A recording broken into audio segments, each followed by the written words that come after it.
Hi,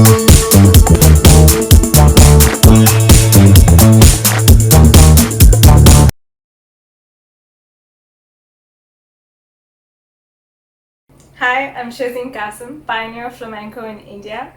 I founded the first academy, dance company, and festival dedicated to this art form under the banner of Namaste Flamenco, which is my initiative to spread the art of flamenco to an Indian audience.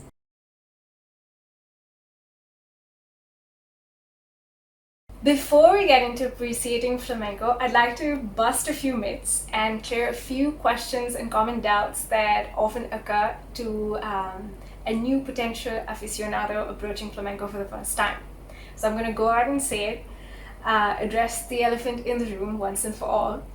Many people, even though they don't like to admit it, do often think and ask me this question: is it flamingo? Is it flamenco? Is there any relation? I'm happy to report there isn't, not from an arts perspective. Flamenco is spelled with a C-O and is an art form that comes from the south of Spain. And we all know flamingos are pink birds. So absolutely no relation from a dance perspective.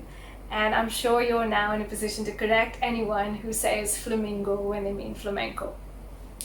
Moving on, flamenco is a Andalusian dance form. It was developed by the gypsies from southern Spain, and it's not from Cuba, it's not similar to Latin dance styles, and doesn't come from Latin America. However, I would say it has been influenced by several world cultures, including the Indian culture, because the gypsies that developed it were nomadic people that traveled across several countries before they settled in southern Spain. Also, flamenco is a solo dance form. Unlike salsa or social partner dance forms, you don't need a partner to dance it, you just need yourself. So there is no concept of lead and follow between two people. However, I would say there is a fair amount of lead and follow and open communication between a dancer and their musicians.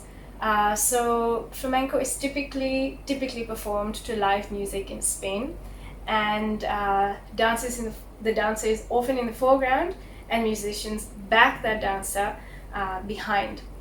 So there's lots of high degree of improvisation, if you will, and that could be the closest thing that would come to lead and follow in flamenco. Flamenco is also not gender specific. It is danced equally by both men and women.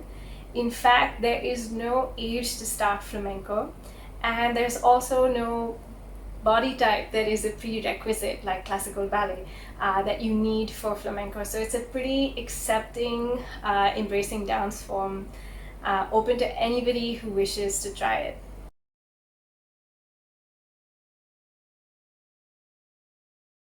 Moving on, the three pillars of flamenco are cante, which means singing or vocals, toque, which means playing of flamenco guitar, and baile, which is the element of dance. So when you have these three elements come together or combine, that's when you essentially get flamenco. So when you go to a flamenco performance, one would expect to see firstly a very small wooden stage or platform. You don't need that much space to dance flamenco, and a solo dancer dancing in the foreground and musicians backing them in the background. And you could have as few as 3 or 4 artists on stage in flamenco, so it's a pretty small band or setup. And you could have even fewer musicians or artists on stage if they could multitask, like sing and play the guitar at the same time.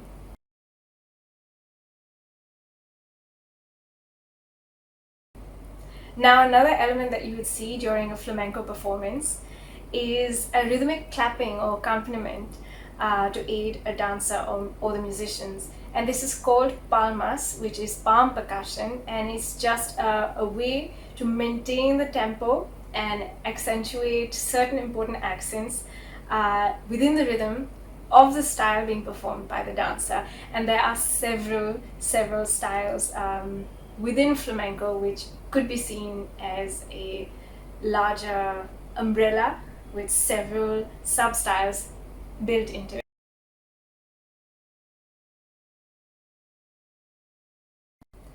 So now that we've got that out of the way, let's dive in further into flamenco. Flamenco is a highly expressive, high impact, powerful dance form that embodies strength, and it's one of those dance forms where you have to really go inside and bring out your self-expression. You can't just go through the actions and do the steps mechanically. It doesn't work. You have to kind of share yourself, and there is a kind of very powerful vulnerability and strength that comes across in doing that. It's extremely liberating, and I suspect that's why it's very appealing to a lot of people. Also, it is a dance form that encourages you actually to be true to how you feel in that moment. So there's 100% emotion, 100% self-expression, and I think because of this, flamenco is one of those dance forms that often gives you goosebumps and evokes a kind of reaction, a very strong reaction from the audience.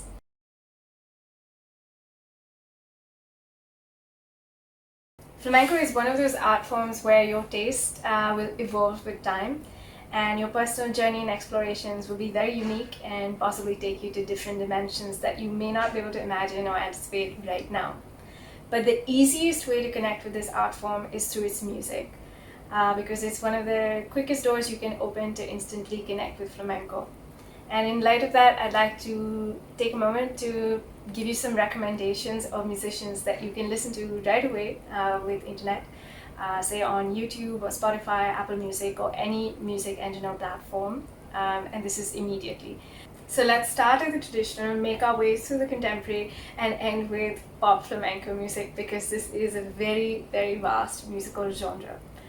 I'd like to recommend guitarists like Paco de Lucia and Vicente Amigo, singers like Camarón de la Isla, Niña Pastori, Estrella Morente, and as we make our way to the very, very pop and nuevo flamenco, I'd like to mention a band called Chambao, and even an upcoming young singer called Rosalia, who has taken several nuances of flamenco and adapted it to her contemporary expression of this sort of music.